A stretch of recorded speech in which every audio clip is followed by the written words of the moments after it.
Good morning, everyone. Goose here. I hope that your morning is going great. I want you to imagine that you park your car in a parking lot. You go to have a few drinks and eat dinner. When you come back, your window is smashed. You see a cop on a bicycle. You flag him down and report the crime. Now, in turn for reporting the crime, you are arrested and charged with felonies, because you have just encountered several of the world's most stupidest cops. Not only have you had the unfortunate pleasure of meeting these stupid, lazy cops that lie blatantly, and it's caught on video, you were also arrested, charged with felonies. You are stripped naked. Blood is drawn from you. When you ask to see the warrant, they don't show it to you. They tell you that they will show it to you after. They miss your vein and blame you for it. Now, you don't have to imagine, because that really happened to Yessie Garcia from Scottsdale, Arizona. May 24th, 2020, Yessie and her then boyfriend park in this spot around 8:45 p.m. Then around 10:02, this guy decides to jump on the hood and stomp on the windshield before running off. Yessie gets back to her car about an hour later. The windshield was just shattered, and I was just kind of shocked. No idea what happened? No, I didn't. Yeah, I was kind of shocked, and at that time there was some police officers on their bicycles, not too far from there, and we got them. Is this your car, you said? Now here's what the couple didn't know. A half hour earlier, police were called to a hit-and-run pedestrian crash. So when police saw the smashed windshield, case closed. And as you're about to see, nothing was going to change their mind. I know that you're talking about. This is the first thing a supervisor, Sergeant Brian Steele, tells Yessie. Your car was just involved in a hit-and-run collision where a pedestrian was hit. And don't make faces like you don't know what I'm talking. But listen to me. Oh my God. Listen Okay. to me. Leaving the scene of an injury accident is a felony. This isn't my first day. I know that you were driving and you were worried about it because you're drinking. If you Well, I came to get my cigarettes. You can ask the hi-fi security guard. Like, then how did your car have damage on your I windshield? have no idea. Okay. I have no listen to idea. me. Because of the nature of the incident and the injuries, if you continue to say we don't know that you're driving and you don't know what happened to your car, we're going to do DNA tests and all sorts of other things to the car, and it's going to show that you were in the driver's seat. But the problem is, Her friend got the same treatment.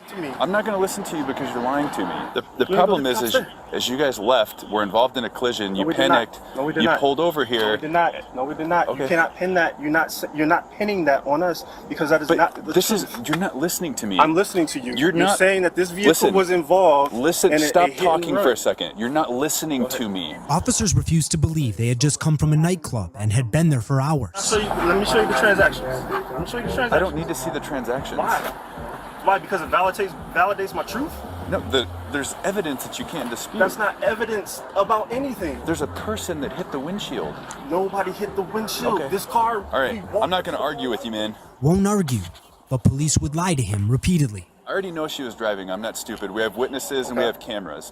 I'm trying to help protect you guys now because now you're lying to us. She has glass on her clothing like an explosion, like small shards of glass. Sir, did you have glass on your shirt? No, not at all. Body camera video shows officers shining flashlights on Yessie, claiming they see glass on her top. If you look from an angle, there's little specks of it on her shirt. Yeah. Where? And like we said earlier, leading to her arrest, there was nothing Yessie could say or do to change their mind. I said I didn't do this. That's all I could say, and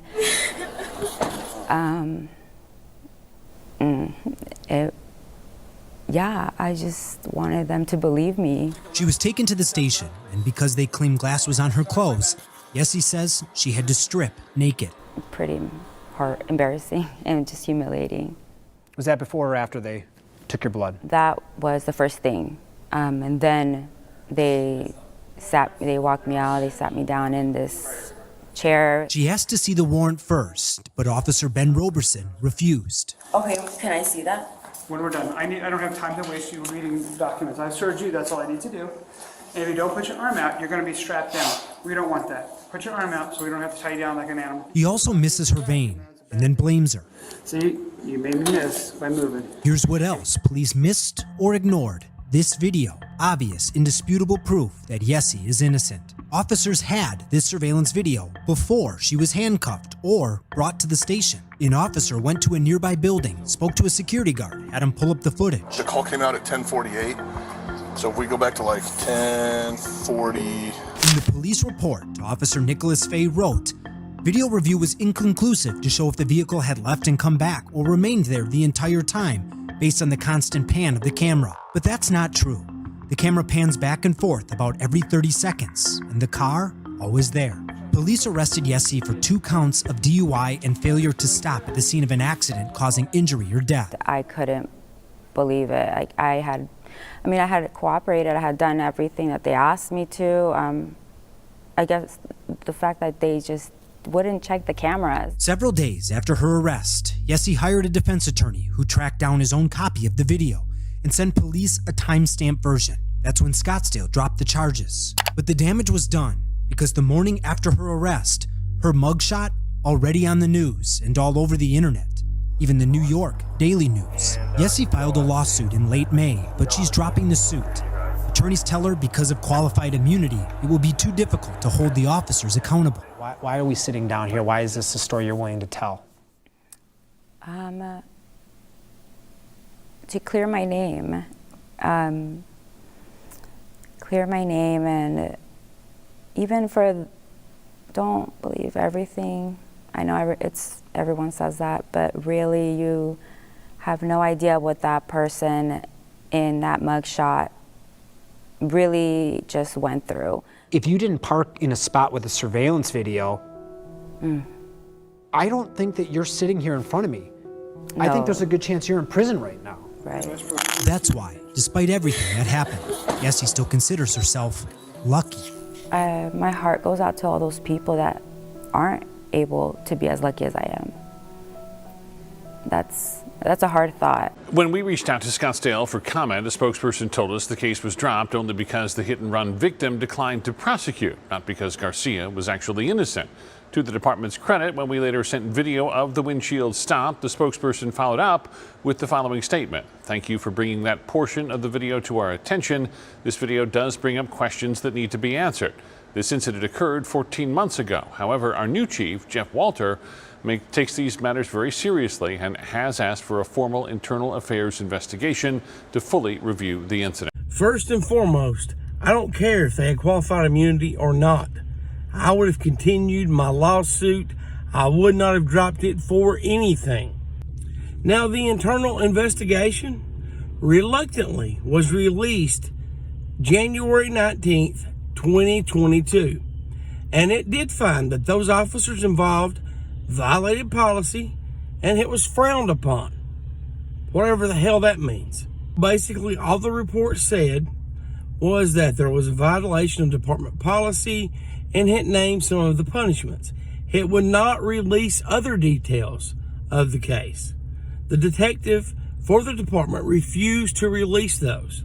So continuing with the ridiculous punishments for the world's most stupidest cops, the sergeant that was on the scene was suspended for 40 hours, which he was unpaid. The officer that actually watched the security footage and knew that someone smashed her window and then yet lied saying it was inconclusive, he was suspended for 20 hours, unpaid. 2 other officers on scene were given written reprimands. A detective that was on scene was given a written reprimand for not turning his body camera on when he allegedly found drug paraphernalia in her car. To me, that's funny. That was never mentioned. She was never charged with it. And the 2 other officers that were on scene retired, so they weren't punished at all. These officers lied. They would not listen. These are the world's most stupidest cops. What's your opinion on this injustice? Comment and let us know.